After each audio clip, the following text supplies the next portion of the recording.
Muy buenas noches, mis queridos televidentes. De este su canal, La Voz de María, comenzamos el programa La Vida en Cristo. Hoy un programa muy interesante. Una hermana misionera religiosa en Cuba por 25 años, reconocida por el gobierno cubano, la primera en construir una iglesia desde los cimientos después que subió al poder el comandante Castro, y una experiencia muy rica. Vamos a hablar de todas esas experiencias, pero vamos primero a orar. Comencemos en oración. En el nombre del Padre, del Hijo y del Espíritu Santo. Amén. Ven, Espíritu Santo, llena los corazones de tus fieles, enciende en ellos el fuego sagrado de tu amor, envía tu Espíritu y todo será creado y renovará la faz de la tierra. Oh Dios, que iluminaste los corazones de tus fieles con la luz del Espíritu Santo, haz que guiado por ese mismo Espíritu saboreemos la dulzura del bien y gocemos siempre de su divino consuelo por Cristo nuestro Señor. Amén. Hermanas y hermanos, buenas noches nos de Dios. Vamos a hablar de una faceta muy interesante de la iglesia, esta misión de unas hermanas dominicanas en Cuba. Buenas noches, hermana Oneida. Buenas noches, Padre Silvio. Vamos a ver, hermana, su nombre y de dónde. Mi nombre es Soroneida Jaques Paulino, soy de la Guásuma de Villatapia. ¿De qué comunidad? De la Guásuma Villatapia. No, de la comunidad religiosa. Siervas de María. Siervas de María. ¿Usted tiene qué tiempo en Cuba? 25 años. La hermana tiene 25 años en Cuba. Ella y yo somos de la misma parroquia, parroquia San Antonio de Padua de los Limones. Prácticamente tenemos la misma edad. Ella me lleva unos meses a mí, ¿verdad? Tiene 53 años, yo lo cumplo en noviembre. Pero vamos a hablar sobre su experiencia misionera y religiosa. Hermana, usted está en Cuba. ¿Cómo, en breves palabras, cómo nace su vocación y cómo llega a Cuba? Bueno, mi vocación nació allí, en la Guásuma, primeramente de mi hogar. Veía siempre a mis padres rezando el Santo Rosario, que se arrodillaban. Cuando mi papá se iba para el trabajo siempre iba a hacer la visita al Santísimo y todas esas cosas me interrogaban. A las 5:30 de la mañana ellos rezaban primero el ángelo, el rosario y después el ángelo. A las 6 ya de ahí se iban, mi papá seguía sus labores y mi papá siempre me llamó la atención que esos 15 minutos mi papá duraba así, mirando allí al sagrario por la ventana porque no entraba dentro de la iglesia. Cuando la iglesia tenía como esos bloques que eran de hierro y por ahí yo lo veía y siempre pues nos educaron en los domingos y cada vez que había misa ellos nos llevaban a la iglesia. A mí algo que siempre que como que nunca me tuvieron que obligar. Eso me ayudó mucho porque con la enseñanza de ellos, con su experiencia, ver cómo se trataba mi papá y mamá, yo nunca lo vi discutiendo. Si discutieron, sería escondida de nosotras, pero delante de mí yo nunca lo vi. Y eso me fue ayudando. En mi casa había una Virgen de Chonsta y esa fue la primera Virgen que, además de la Virgen de la Altagracia, pero esa Virgen yo siempre se arrodillaban a rezar el rosario y yo le cogía un cariño grande a la Santísima Virgen. Es decir, usted viene de un hogar fuerte en la fe, dos dimensiones usted menciona, el Santo Rosario y la Santa Misa. ¿Qué tanto marcó eso su vida? Eso pues me ayudó a acercarme más a la iglesia, no solamente a ir a la misa, porque eso es una equivocación, sino a comprometerme. Ajá, ¿qué usted hacía en la iglesia? ¿En qué estado usted se comprometió? ¿En cuáles elementos? Desde los 11 años yo estaba dirigiendo un grupo de lo de Kentenish. Un grupo chontantiano. Ajá, de los 11 años. Y después de eso fui, en la adolescencia pertenecía al grupo de jóvenes, de adolescentes, de jóvenes de la Pascua Juvenil. Y siempre era muy activa. Yo nunca no decía que no tenía tiempo. Y eso que nosotros con eso cogíamos café, detusábamos maíz con mi papá. Pero yo nunca perdí ni un ensayo del coro, ni no dejé a misa porque estaba haciendo algo. Nunca dejé de hacer mi obligación en mi casa, porque mi mamá nos dejaba ir a todos los lugares, pero teníamos que limpiar la casa, barrer el patio, cargábamos agua, padre, en aquel entonces, cuando aquello no había luz. Y ya yo me acostaba siempre a las 9 de la noche, pero a las 4 de la mañana me levantaba a estudiar. Y ya tempranito rezaba mi rosario, buscaba agua, me iba para la escuela, y cuando llegaba de la escuela, nos íbamos para los conucos a llevar la comida a mi papá. Ya yo practicaba voleibol, yo jugaba voleibol, muchas veces vine aquí a La Vega, donde estaban los salesianos a jugar, y a mí me encantaba todo lo de la iglesia, eso nunca me quitaba, yo dije que yo nunca sentí maldad cuando era jóvenes, porque siempre estaba ocupada, siempre tenía mucho, no me daba tiempo, porque me dividía, que ensayo de coro, que reunión de la Pascua Juvenil, que la Legión de María, todas esas cosas me fueron motivando, pero como que yo sentía como que Dios me pedía más, como que eso no es lo suficiente, y yo era feliz.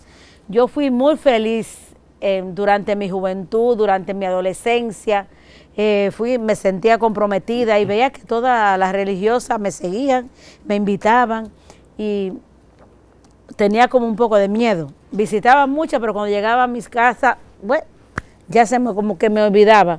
Pero ya un día el Señor me seguía tocando y me visitaron las siervas de María. Y ellas me invitaron. Cuando aquello, yo le dije que no, que tenía mucho catarro, que yo no quería ir. Me dijo, no. Una hermana que salió, la hermana Yané, que yo creo que está aquí en La Vega, ella es una persona muy comprometida, aunque no es monja, y ella fue la que, y Norma, a Norma no le vi tomar, tampoco a Yané, y fue la que me invitó, vamos, y me llevaron a Santiago una Semana Santa. Eso fue en el 1989. Ajá. Ya yo fui, y en esos 3 días de retiro, padre, de que yo entré a aquel convento, nosotros tenemos no obligación, sino siempre que llegamos, pues nos acercamos a Jesús y uno reza 3 Ave María y da gracias por lo que uno llegó. Y cuando yo entré a esa capilla en Santiago de la Sierva de María, que ya yo le recé al Señor, y cuando yo desde que entré así, sentí como que Dios me dijo, aquí tú me quieres. Ok. Entonces, hermana, usted menciona ya otro elemento que se añade. La oración, es decir, lo mismo que dice San Benito, ora et labora, trabaja y oración. Eso fue los elementos fundamentales de su hogar, un hogar de mucho trabajo y un hogar de mucha oración. El Santo Rosario, la misa, los grupos apostólicos. ¿Determina usted entrar con la Sierva de María, un llamado de Dios? ¿Cómo llega a Cuba?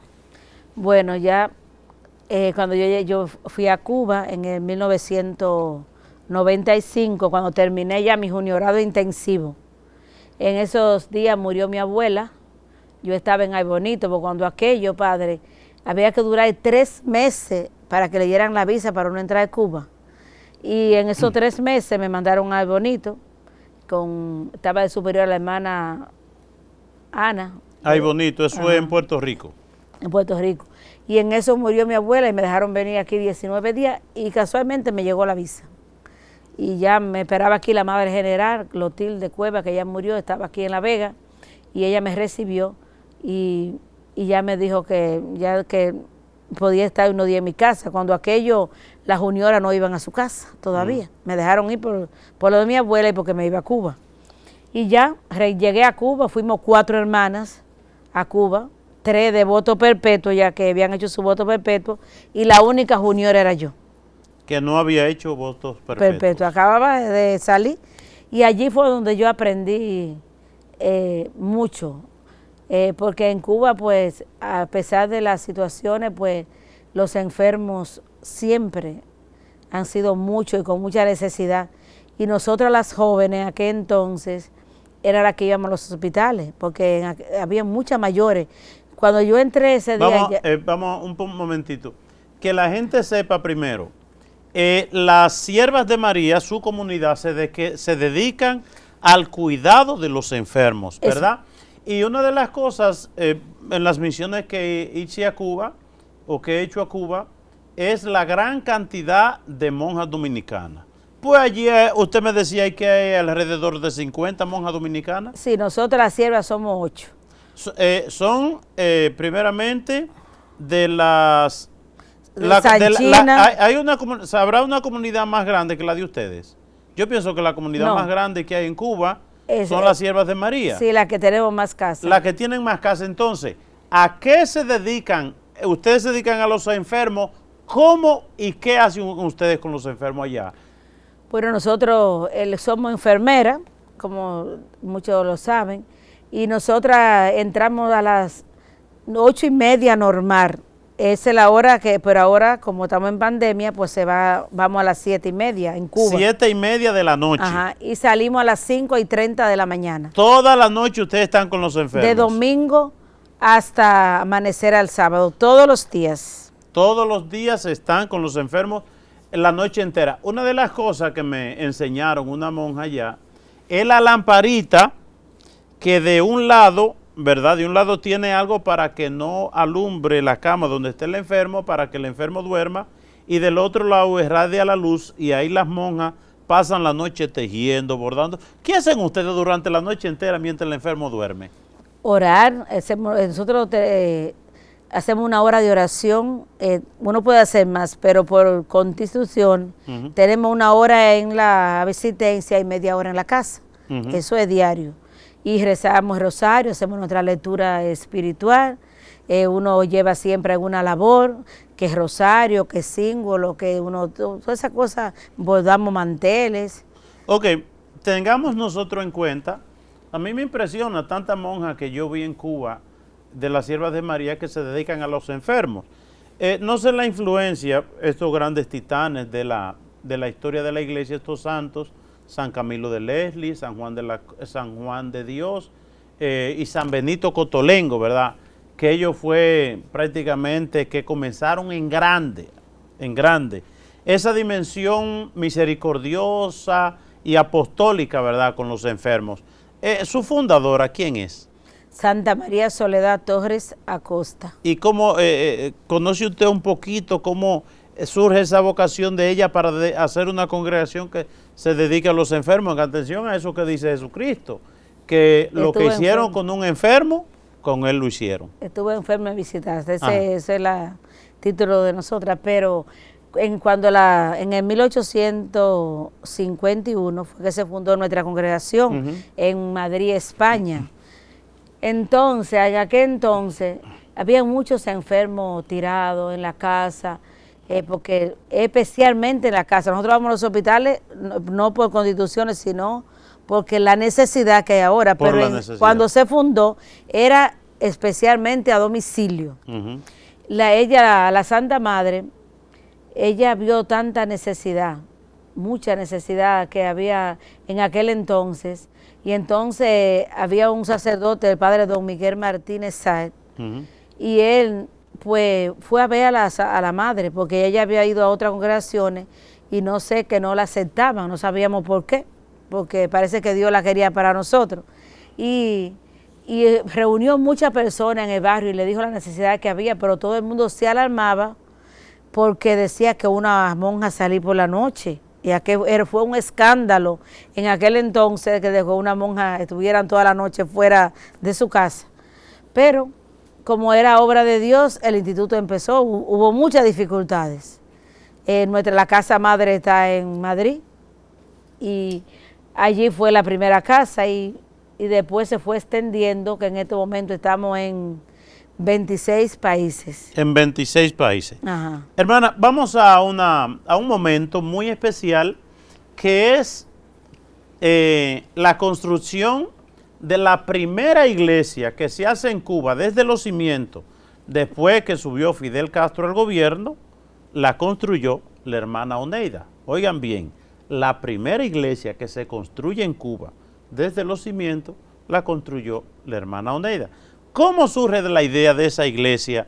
Yo fui parte de ese proyecto, ¿verdad? Y fue una cosa maravillosa. Pero ¿cómo surge ese proyecto y cómo usted logra? Porque para mí, un milagro.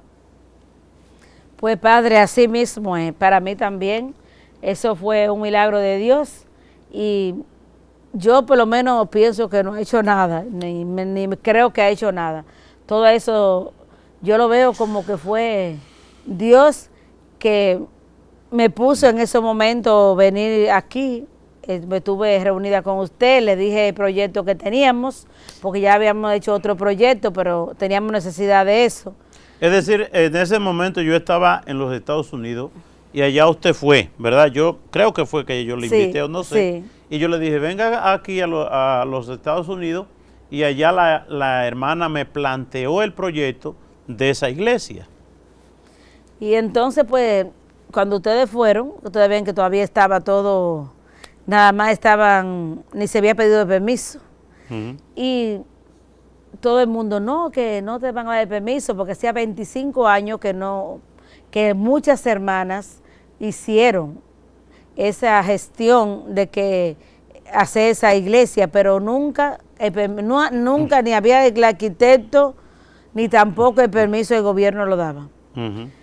Pues antes de yo llegar ya a Cuba, la segunda vez que fui ya, porque yo estuve aquí antes, fue en el 13 cuando yo fui, que empecé todos los proyectos, pues ya fue nuestra madre general, y nuestra madre general habló directamente con la gente del gobierno, y ellos le dijeron que sí, que iban a dar permiso. Pues sacaron el permiso, pero el permiso estaba guardado. Duró un año guardado ahí, porque primero hicimos el piso, porque la semana no tenían donde descansar, ni cómo dormir bien para trabajar. Cuando ya terminamos ese proyecto, fue el primer proyecto, padre, que empecé, fue los cuartos de las hermanas. Ya entonces, pues inmediatamente, nosotros dijimos, vamos a empezar, porque al mes, después que yo terminé el primer proyecto, al mes, me dijeron, no te lo van a dar. Fui sin nada, sin el permiso del obispo de allí, y sin el arquitecta, porque siempre allá hay un grupo que es que sacan esos permisos.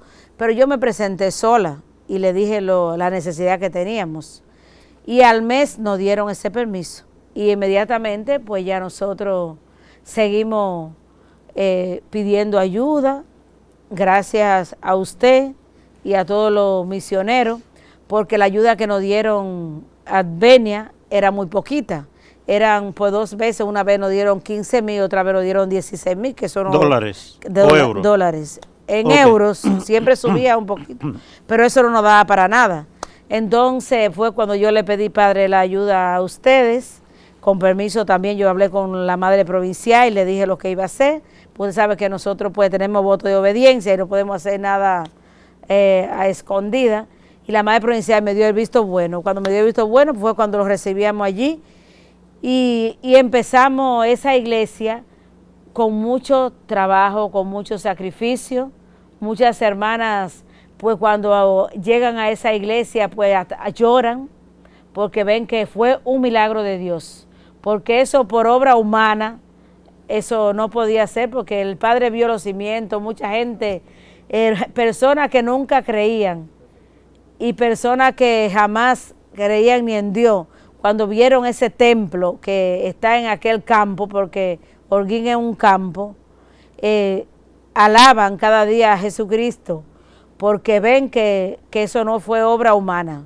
Ok, vamos a aclarar algunas cosas. Primero, cuando la hermana dice que hicimos y que gracias a mí, bueno, fue que yo me inventé unas misiones. Varias veces fuimos con grupos allá, y de esos grupos pues sacábamos dinero para esta obra, ¿verdad? Yo pienso que esa obra costó algunos 70,000 dólares, ¿verdad? No llegó.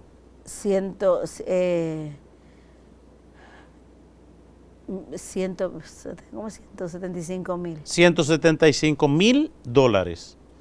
Que en Cuba es todo el dinero del mundo. Para que ustedes tengan una idea, el promedio de una persona en ese tiempo en Cuba era 15 o 20 dólares mensual. Es decir, una gente mensual gana 15 o 20 dólares. Todo ese dinero, qué sé yo, cuántos miles de dólares, todo ese es el dinero del mundo. Ahora, otra cosa, vamos a ver Porque la gente cuando oye dice, bueno, suena bonito. Pero ¿cómo es que se compran los materiales? No es una ferretería que usted va, yo vengo a comprar los materiales, ve el dinero. Eso no es así. Allá no, eso no sucede. ¿Cómo usted compró los materiales? Por el mercado negro, padre. El mercado negro, ¿verdad? Por detrás, ¿verdad? Escondida, ¿verdad? Escondida por la noche. Y muchas veces, pues, la última vez, esa es una anécdota, llegó un boleto de arena allá a la casa. Y de momento salió una hermana a llevarle comida a una señora que nosotros llevamos siempre el almuerzo todos los días. Y cuando ve un montón de policías y entra, ¡ay, ay, ay, ay! Está la policía ahí. Y vinieron, estaba el boteo todavía ahí, pero cuando vieron el boteo no tenía una botella de arena. Y nunca en la vida nos había pasado a nosotras que la arena entra directamente, padre, y fue un milagro de Dios. Ese día la arena entró toda y el portón se hizo así, porque nunca nosotros pusimos nada en la calle, todos siempre lo entrábamos dentro. Y ese día cuando entró el portón de arena, lo echó tan adentro que hicieron así los trabajadores, y cerraron el portón y no se vio que una gota de arena se había entrado a esa casa. Si la policía descubre que estaban llevando arena ahí, adiós, nos hacen un proceso y vende todo, que lo que no tenemos con papeles, lo que no, todas las cosas. Una de las cosas que un milagro. Oigan, bueno, de las cosas de Cuba, allá no se puede matar una vaca.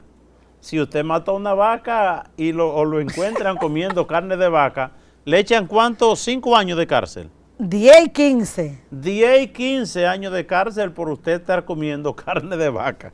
Eso es una cosa. Hermana, entonces, y se construyó esta iglesia y esa iglesia quedó muy bonita. Bueno, yo recuerdo las primeras veces que íbamos a Cuba, que a la misa iban unas 35 o 40 gente, y después que se construyó esta iglesia fuimos una vez y le consignamos a 300 y tanto de personas, ¿verdad?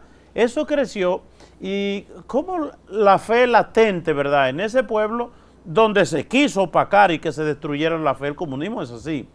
Y yo recuerdo en un encuentro de esos que estuvimos allá, que había una multitud de gente, de más de 200 gente, que una señora decía, padre, tenemos muchas necesidades, tenemos hambre de todo tipo, pero el hambre más grande que tenemos es el hambre de Dios. Eso a mí me impactó mucho. ¿Cómo va eso, hermana? La fe en Cuba, ¿verdad? Que se quiso como destruyamos la fe. ¿Cómo está la fe de ese pueblo en este momento? Pues, gracias a Dios, la fe sigue, ahora en este proceso de COVID, las personas lloran porque no pueden ir a la iglesia. Y lo que nosotros podemos hacer es visitar a la persona, seguimos la asistencia, y también alguna hermana que no asisten por alguna necesidad, que no pueden o porque tienen alguna enfermedad, se les va llevando la comunión a las personas que no pueden ir, pues se les reza el rosario. Y eso pues va animándola más porque la gente tiene sed, como te dice, de Dios. Y allá nada ni nadie ha podido dividir la iglesia, porque los obispos, gracias a Dios, tenemos obispos de mucho talante y ellos son personas pues que han mantenido esa unidad entre la iglesia y entre también los filigreses para que nada, ni las religiones de otras religiones, que allá hay muchas, que muchas veces pueden hablar de la Virgen y toda esa cosa, pues a veces la persona no tiene la inteligencia, ni tampoco, no son tan, aquí yo pienso que hay más ignorancia que allá en el sentido de eso de que la Virgen que ha tenido muchos hijos, toda esa cosa, porque allá a nosotros en toda la catequesis, nosotros como tenemos catequesis en toda la casa, pues uno de los temas principales que hasta los niños de preescolares, lo primero que se le habla es ese tema de la Virgen para que no se dejen involucrar por todas las religiones protestantes que hay en los alrededores, porque ellos por la misma pobreza que hay, ellos van y quieren entrar a la casa, pero la gente pone el letrerito de la puerta, soy católico, para que la gente tenga esto, porque se valen de eso. Y eso es una de las cosas que yo pienso que no ha dejado que la fe descargue en Cuba, porque a pesar de la miseria, a pesar de todo lo que pasan, la Virgen para allá es lo primero, por la Virgen de la Caridad, porque la Virgen de la Caridad es la que ha unido al pueblo cubano. Porque los que son comunistas, ustedes le busquen la cartera, tienen una Virgen de la Caridad. Sí. Y eso es lo que le ha llevado a Cristo. Es decir, el amor a la Virgen, la presencia de la Virgen ha mantenido la fe en el pueblo de Cuba. Hermana, una de las cosas bonitas que vi en Cuba es la asistencia que ustedes hacen a la gente más pobre. Recuerdo una vez que llegamos a Cuba, un grupo de Nueva York que yo llevé. Llegamos lunes en la mañana y ese domingo había pasado un tornado y destruyó muchas casas y dejó mucha gente damnificada. Y me llenó de mucha emoción y mucha alegría que los católicos era que le daban asistencia a esa gente. Fue el presidente, la gente del gobierno, y dijeron esto, dijeron lo otro, pero lo dejaron solo. Y me di cuenta cómo un día una parroquia le llevaba comida, otro día una casa religiosa, otro día la sierva de María. ¿Cómo ustedes logran hacer eso y llegar a tanta gente, verdad, en ese pueblo tan necesitado y pobre? Bueno, padre, como le dije al principio, que todas esas cosas son como milagros, porque nosotros, primeramente nosotras, nuestro trabajo y allá todo lo que trabajan, allá es gratuitamente, porque allá nadie puede trabajar por dinero, ni hay colegio, ni en nada, y menos nosotras, que nosotros desde el principio de la fundación es gratuitamente nuestro trabajo en todos los países, no solamente en Cuba. Y siempre de lo poco que nosotros vamos recibiendo, uno da, porque uno recibe más en dar que en recibir. Y eso es, y así lo decía nuestra Santa Madre, que uno siempre, que la providencia de Dios siempre nos acompaña. Y por eso nosotros en todas las casas de nosotros se puede ayudar con medicamentos, con alimentos, con sábana, con toalla. Ustedes ven que nosotros nunca llegamos a la asistencia sin un jaboncito para bañar al paciente, porque de lo poco que tenemos llevamos. Y entonces pues eso es lo que nos une a la iglesia ya, porque si el que tiene más le da al que tiene menos. Así mismo somos a los seminarios, a todos, nos tratamos de ayudar unos a otros porque eso es lo que nos une. Una vez, bueno, las veces que fuimos de Nueva York, llevábamos, la gente, hacíamos la promoción allá, que la gente llevaba 2 maletas, una para dejar y otro para llevar. Pero cuando íbamos de regreso, todo el mundo dejaba todo. Porque viendo la necesidad, imagínense, la hermana está aquí en el país y ya parte para Cuba, y ella hasta jabón de cuava, ¿verdad? Aspirina, conseguimos muchos medicamentos, muchos antibióticos. Y una de las cosas que yo oía en Holguín, gente hablando y decían, la esperanza de nuestro pueblo en Holguín, allá en Cuba, son las hermanas. Dice, cuando la gente necesita una aspirina, necesita una pastilla, necesita un medicamento, necesita una ropa, necesita un zapato, necesita una chancleta, necesita una correa, necesita lo que fuera. ¿Dónde era que iban? Donde las monjas, ¿verdad? Nosotros llevábamos cargamento y uno se daba cuenta cómo la gente iba llegando. Y una de las cosas que más me gustaba, ¿verdad?, es que nunca se rechazó a nadie. Todo el que iba, la puerta estaba abierta. Siempre. Siempre está abierta. Siempre está abierta. ¿Y qué busca la gente allá donde ustedes? Todo, padre, medicamento, un chin de arroz, hasta sal. Hasta sal. La gente va a buscar a la casa de nosotros. Y principalmente pues el amor y cómo uno lo atiende. Cómo uno lo atiende. Ellos allá son muy sensibles. Y uno tiene que tener mucho cuidado como cuando llegan, si uno tiene un medicamento, cómo decirle que no lo tienes. Porque eso vale más a veces que tú le des una aspirina o un antibiótico. Y eso ellos se sienten contentos y uno siempre trata de ayudarlos, siempre. De lo poco que tenemos, nosotros tratamos de ayudar a todo el que necesite, sin distinción de religión, de raza, de nada.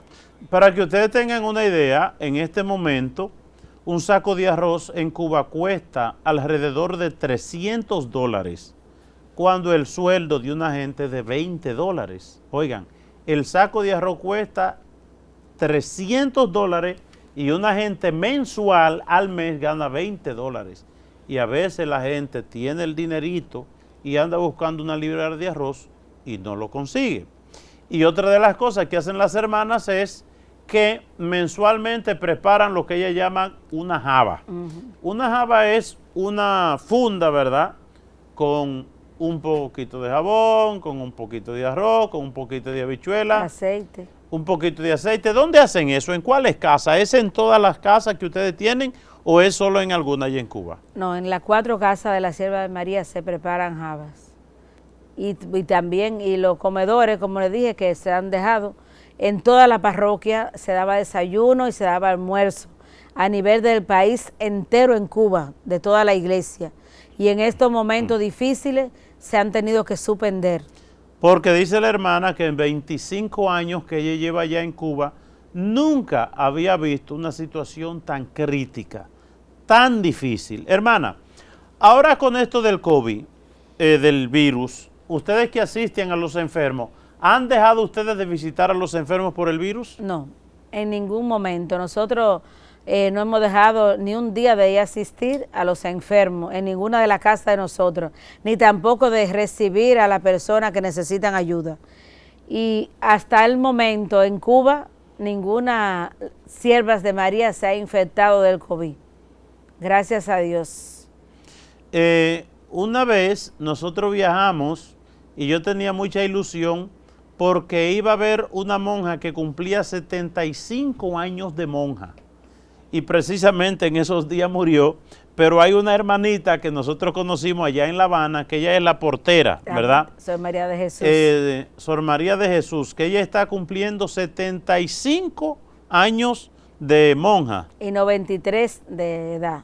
Y 93 de edad. Y entonces, una de las cosas que a mí, porque uno oye de estas cosas y uno dice, ay hombre, ay qué pena, pero uno ve a esa monja tan alegre. ¿Cómo es la alegría de usted, hermana, allá? Pues allá nosotros somos felices y yo se lo digo a mi familia, se lo digo a todas las personas con las que yo comparto, que me preguntan como con pena, ay, tú en Cuba tanto tiempo, tú no vas a regresar a tu país. Yo le dije, pero es que yo soy feliz y una de esas alegrías son esas hermanas mayores. La primera vez que yo entré a Cuba, cuando yo vi hermanas con 82 años asistiendo por la noche, padre. A los enfermos. Amaneciendo. Amaneciendo. Cuando yo entré aquel día allí, que me recibieron las hermanas en la portería, cuando aquello salíamos 18 monjas por la noche a trabajar, padre, no cabíamos en la guagua.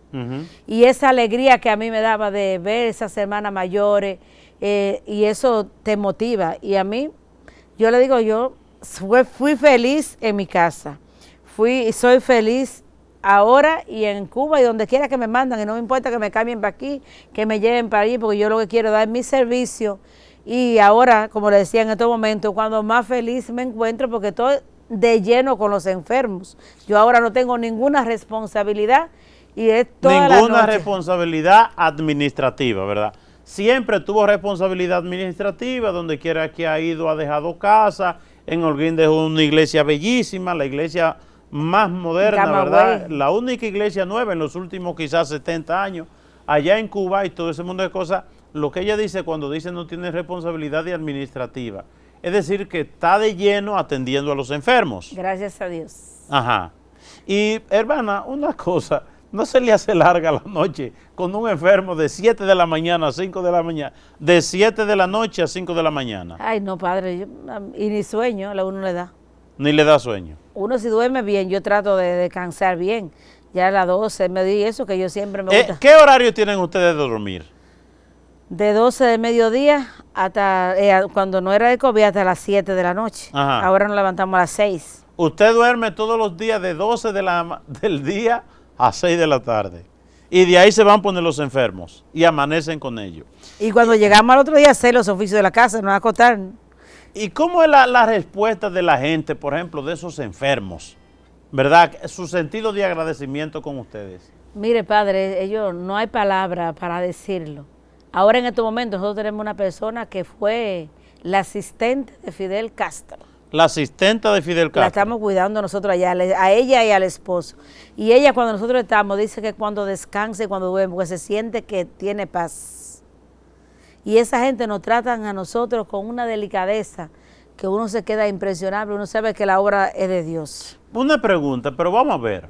Si era asistente de Fidel Castro, ¿no tiene los medios para tener lo que ella quiera y no la necesidad de una monja?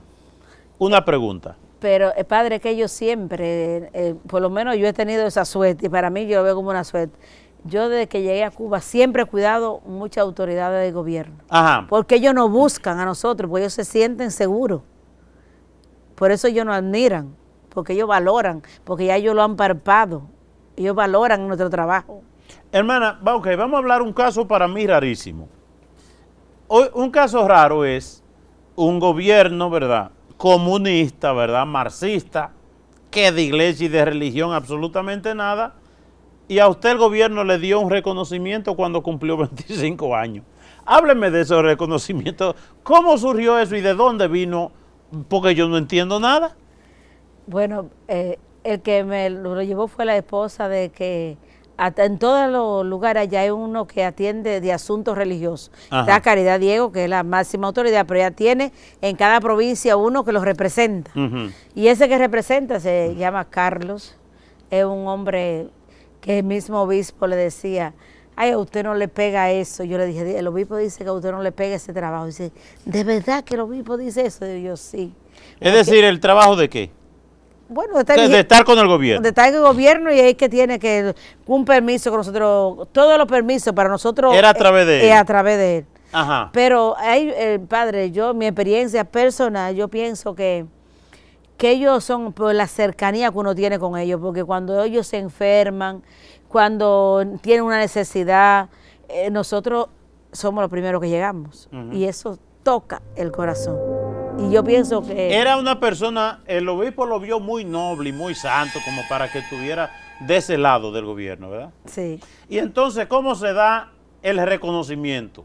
El gobierno le da un reconocimiento a Soroneida por su trabajo pastoral. ¿Por qué? Explíqueme eso. Bueno, nadie, padre, ni yo, cuando ese día yo estábamos en la celebración, el obispo sí lo sabía porque hay muchas fotos, yo con el Papa, con una vez cuando yo me iba, pasaba semana con jóvenes en el Cobre, cuando yo cumplí los 50 años fue cuando tuve el accidente, que los trabajadores allá me hicieron el cumpleaños, y todas esas fotos, cuando yo vi que llegaron allí, que el obispo dijo, un momento que te van a entregar, y veo que entra la esposa de él con una niña, y me entrega eso, yo me quedé así, y toda la gente decía, pero, oye, tú eres del partido, tú eres comunista, y yo no, y entonces en el reconocimiento decía, en tus 25 años, y 23 de ellos lo ha vivido en Cuba, porque cuando aquello, los 25 años que cumplí, yo tenía 23 trabajando en Cuba, te hemos cogido como una hija, así lo dice él, que si no yo lo había traído aquí para que lo vieran, pero si hubiera dicho, y entonces en su labor, y abajo pusieron lo que el Papa dijo en Cuba, que no sirve para servir, no sirve para vivir. Y una frase de Martín que también, esa no la recuerdo. ¿De qué Martín? De José Martín. De José Martín. Le pusieron una del Papa y otra de José Martín, para equilibrar la cosa, ¿verdad? Al final. Ajá. ¿Y cómo usted se sintió? ¿Usted esperaba un reconocimiento del gobierno? Para nada, padre. Yo sé que yo me llevaba bien con esa gente porque siempre la que tenía que dar de frente, pero padre, yo pienso que eso no es cosa de uno, eso es cosa de Dios. Dios me ha dado dones que yo no los merezco. Y entonces pues tengo esa forma de acercarme a ellos, a veces de conseguir cosas que otros no la pueden conseguir, y entonces pues yo siempre he hablado claro con ellos, yo siempre fui transparente con esa gente, yo nunca les escondía nada y le decía todas las cosas, y cuando yo iba allí, ese partido, imagínate, entrar allí, yo decía, quiero hablar con el representante del asunto religioso, y inmediatamente esa gente bajaba. Y cuando yo me enfermé, que 2 veces he estado ingresada ya, las 2 veces yo lo he llamado, no es porque, sino porque las condiciones que hay en los hospitales no son propias para una religiosa. Y yo le he pedido que me pongan en un lugar, porque uno con toda esta ropa y todas estas cosas, y las 2 veces yo he estado en lugares, padre, privilegiado. y me han atendido bien con todo. De la casa no me han tenido que llevar ni comida ni nada. Y con una que me atiende, que también la atienden como a mí. Miren, lo que pasa es que hay cosas que hasta los ciegos lo ven, ¿verdad?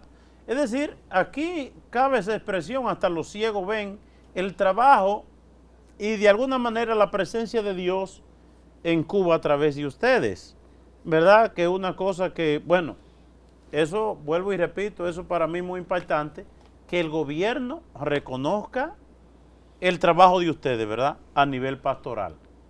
Entonces, hermana, a nivel general, por ejemplo, las vocaciones en Cuba en este momento. Padre, ahí sí estamos pasando por, bueno, eso a nivel también aquí, pero allá son muy pocas cubanas y las pocas que entran pues no perseveran. No duran mucho. No. Y entonces, pues yo le pido a todas las personas que lo están viendo en este momento a orar por las vocaciones, porque el ministerio de nosotros, pues los enfermos siempre están. Y cada día nosotros vemos esa carencia de que necesitamos vocaciones, de que necesitamos personas pues también que quieran ser misioneras, porque no todas les gusta Cuba, Padre. Por eso que muchas veces me pincha mi familia, no, porque fulanita me dice, viene, pues yo le dije, pero yo no soy fulanita, yo no pido nada. Donde me manden yo voy, si cuando ellos no quieran que yo esté allá, que me manden para aquí. Aquí también vengo y trabajo feliz, como trabajé de 2011 a 2013. Fui feliz y me encantaba el dispensario, me sentía bien. Pero yo pienso que tenemos que pedirle a todas nuestras personas mayores que siempre están en su casa, a los enfermos, que recen por las vocaciones, porque estamos pasando momentos difíciles, especialmente las religiosas. Porque hermana, yo pienso, una de las cosas, bueno, son muchas experiencias, pero recuerdo una vez que llego a Cuba y la monjita española que había allá, que me caía muy bien, ¿verdad? la Madre Ángeles. Sí, la Madre Ángeles, no. Y Sor Bonifacia. Sor Bonifacia, que tenía unos, ¿cuántos años? 70, 75. 78 tienen las dos. 78 años. Y yo llevé una Biblia de Jerusalén, ¿verdad? La versión especial, que me costó unos $25. Y yo a Sor Bonifacia le di la Biblia, ¿verdad? Y veo que a ella se le salían las lágrimas. Y yo le pregunto, hermana, ¿y por qué usted llora? Y me dije, porque yo tenía tantos años con un sueño de tener una Biblia de esa, ¿verdad? Oye, eso a mí como que me impactó mucho, ¿verdad? Una religiosa de más de 70 años añorando una Biblia de Jerusalén y no la podía tener. Difícil, ¿verdad? Es muy difícil. Hay de otras, pero de esas allá no llegan. Pero es que Sor Bonifacia, Padre, es una mujer que todavía a su edad, ella da formación, él recibe 2 y 3 personas diarias que la prepara para la comunión, para el matrimonio. Ella no ha dejado de dar, por eso ella es una mujer feliz, porque aunque no cuida enfermos, pero está dando un servicio y sigue dando catequesis a los niños. Bueno, la hermana tiene unos dones, tiene unos carismas. Íbamos allí en Cuba a algunos lugares y yo me asustaba viendo la actitud de la hermana, pero es que ellos reaccionan así allá.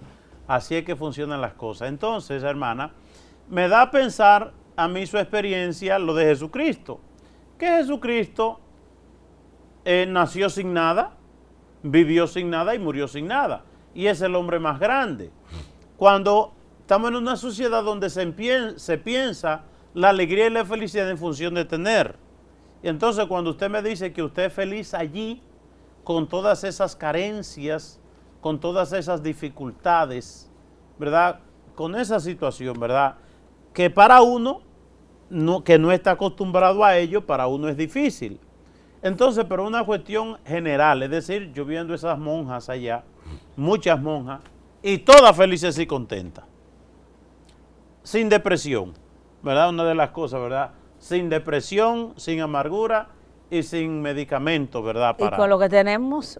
Y con lo poquito que tienen. Y para que ustedes tengan una idea, la hermana tiene posibilidad ahora de llevar 2 maletas, ¿verdad? Por eso estamos llevando algunos medicamentos y otras cosas, pero tengan en cuenta una cosa, Es un avión que viaja 2 veces por mes. Sí. Y con un permiso especial de la embajada cubana aquí para que ella pueda llevar esa otra maleta. ¿Verdad? Que una cosa que pensemos nosotros. Hermana, ¿cómo ha sido la situación? De la embajada dominicana, padre. De la embajada dominicana. El Okay. embajador dominicano que tenemos en Cuba, estos momentos. Del embajador dominicano en Cuba. Ah, bueno. Es cuestión de embajada. ¿Cómo ha sido el virus allá y cómo va eso? Bueno, el virus empezó, que eran poquitos, pero en estos momentos está fuerte, según me dijo la madre. Están muriendo 12, 13, 14, 15, 8, así, casi todos los días. Y miren una cosa que me decía la hermana, aún ellas que no han dejado de asistir a enfermos, incluso enfermos con el COVID, no se ha infectado. No se ha infectado ninguna. ¿A qué se debe eso, hermana? Bueno, nosotros eso es cosa de Dios, porque hemos tenido peligro grande y cuando, bueno, ya cuando uno piensa que de verdad va a tenerlo, no, nadie sale con nada. ¿No ha tenido usted miedo de contagiarse y con la carencia de medicina allí, como quedarse allí? No, yo trato de poner los medios, porque hay que ponerlo, padre, pero sin miedo. Y yo soy diabética, que hace 8 meses que deputé que le descubrieron esa condición. Sí, después que mi mamá murió, en eso parecía, o sea, a lo mejor fue un estrés por no poder venir. Eso dicen los médicos. Pero estoy controlada, gracias a Dios, pero es que yo pienso que el mismo miedo hace que el COVID se le pegue más a uno. Esa es mi experiencia. Hermana, esa dimensión que se ve allí en Cuba, la solidaridad de ustedes con un pueblo pobre, con un pueblo necesitado, ustedes que dejan su tierra, dejan su familia para irse allí a darlo todo, ¿verdad? Hacer esperanza para un pueblo, como me decía uno en Holguín, la esperanza de nosotros son las hermanas aquí en Holguín. ¿Qué exhortación usted le da a esta sociedad, ¿verdad? Esta sociedad dominicana, diferente a la cubana en ese sentido, es decir, esa división entre gente que tiene tanto y tanto, y gente que tiene tan poquito y tan poquito. ¿Qué usted exhorta a esta sociedad, por ejemplo, a esa gente que tienen tanto? Bueno, padre, que ayudar, y no solamente porque yo lo vi en mi casa, innato, que uno, aunque era pobre, siempre en mi casa las puertas estaban abiertas, se ayudaba a todo el que todavía se sigue ayudando, porque Marisa es igual que mamá. Y entonces eso es lo que nosotros hemos visto y por eso a lo mejor uno es diferente, padre, en ese sentido, porque es lo que uno ha vivido. Y mucha gente, yo pienso que a lo mejor no son tan dados así, porque a lo mejor no han tenido esa enseñanza, no le culpo en ese sentido, pero sí, yo le digo a la gente, cuando uno da, es cuando uno se siente feliz. Y uno ve que recibe, porque uno lo vi en en la enfermedad de mi mamá, en la enfermedad de mi papá, que fueron pobres, pero murieron como personas. Dignamente. Dignamente. Y no le faltó nada. Y es por eso, porque fueron personas que se dieron totalmente. Y cuando uno se da, uno recibe. Uno recibe más que lo que uno da. Y eso yo a tantas personas, porque de verdad es lo que es, padre, cuántas personas tienen tantas cosas y no se llevan nada, como yo he hablado ahora con alguna persona por el barrio donde yo vivo, digo, mira, se mueren, yo no veo que se llevan absolutamente nada, y un apegamiento, y yo pienso que que esta pandemia que ha pasado, pues tiene que como que ablandarnos el corazón. Sí. Porque esto fue una cosa que ha paralizado el mundo entero.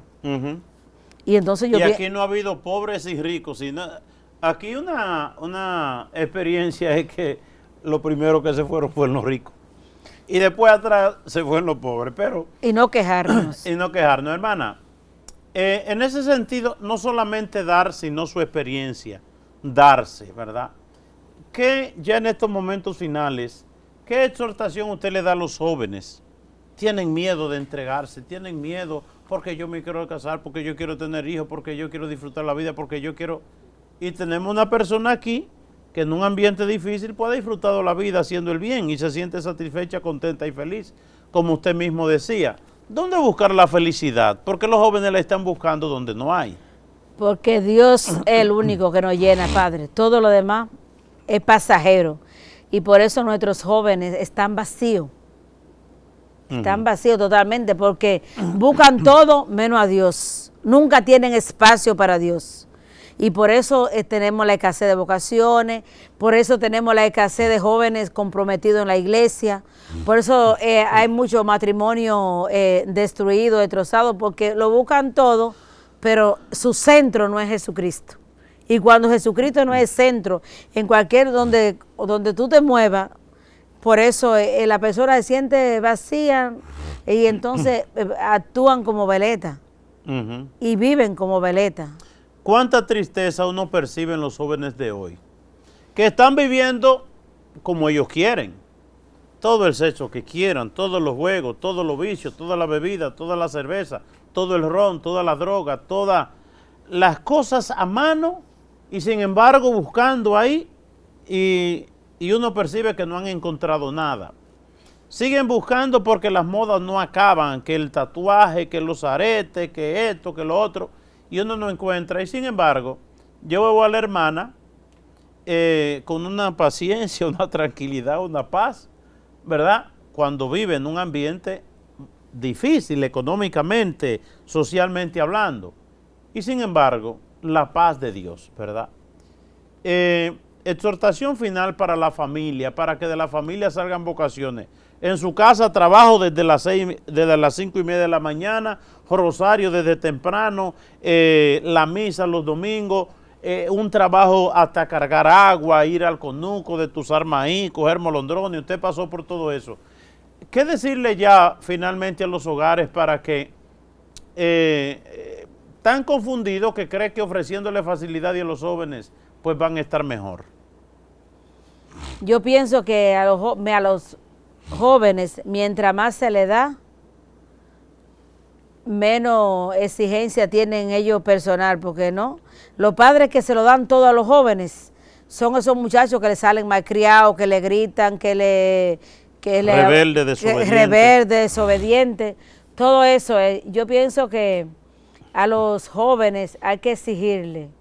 Yo no le digo que no le den su espacio, que no le falte nada, pero que le creen obligaciones, padre, porque es que ahora los papás no le crean obligaciones a los hijos, que se levantan se acuestan a las 12 de la noche y se levantan a las 4 de la tarde y lo dejan durmiendo ahí como si nada, y los papás trabajando porque yo lo estoy viendo. Yo he ido a casa que voy, la niña está durmiendo. Digo yo, pero ¿cómo va a estar durmiendo a estas horas?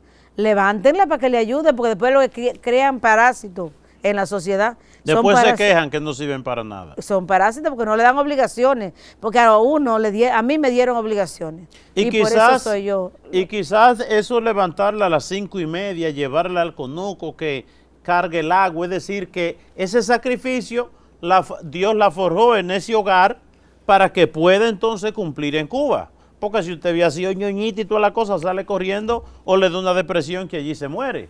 Y sin embargo ha dado la talla. Una líder, donde quiera que ha estado la hermana allá en Cuba, una líder aclamada por las multitudes, es decir, por sus virtudes, por sus talentos, por su carisma, por ser una mujer de Dios. Hermana, le damos las gracias y ¿qué le deseamos? Todas las bendiciones del mundo. Una vez pasada que pase esto, que se abra Cuba otra vez, que uno pueda viajar, haremos otras misiones para llevarle algo a Cuba, ¿verdad? Que alivie por lo menos el dolor de alguna persona, ¿verdad?